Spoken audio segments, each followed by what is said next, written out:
గురించి, పచ్చదనాన్ని గురించి, పరిశుభ్రత గురించి చాలా వివరంగా మనిషి మనుగడ కలగాలి ఉండాలి అంటే ఈ పచ్చదనానికి ఉన్న ప్రాధాన్యత ఎంత, ఈ చెట్లను పెంచడం వల్ల వచ్చే లాభం ఏంటి, మనం ఆరోగ్యంగా వెనక పెద్దోళ్ళు 100 ఏళ్ళు బ్రతికారు అంటే దానికి కారణం ఈ చెట్లే అనేది ఇంతకు ముందు పెద్దలు చాలా స్పష్టంగా వివరించారు.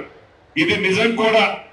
నిత్యము మనిషి లెగిసిన ఉదయం దగ్గర నుంచి రాత్రి పడుకునే వరకు చివరికి మనము చనిపోయిన తర్వాత కూడా ఈ వృక్షం యొక్క ఈ కట్టెలతో ఆ ప్రాధాన్యత ఈ మనిషికి ఉన్న అవసరాన్ని చాలా స్పష్టంగా ఒక కవిత రూపంలో జయరాజు గారు వివరించారు.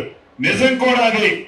ఒక్క నిమిషం మీరు ప్రశాంతంగా ఆలోచిస్తే ఈ పచ్చదనం యొక్క గొప్పతనం, మనం ఎన్ని టెన్షన్లో ఉన్నా, ఎన్ని ఇబ్బందుల్లో ఉన్నా ఒక పచ్చగా ఉన్న చెట్ల మధ్యలోకి మనం పోతే మనకి తెలియకుండానే మనలో ఒక ప్రశాంతత, మనం ఆలోచించుకునే జ్ఞానాన్ని ఆ పచ్చదనం మనకి ఇస్తుంది.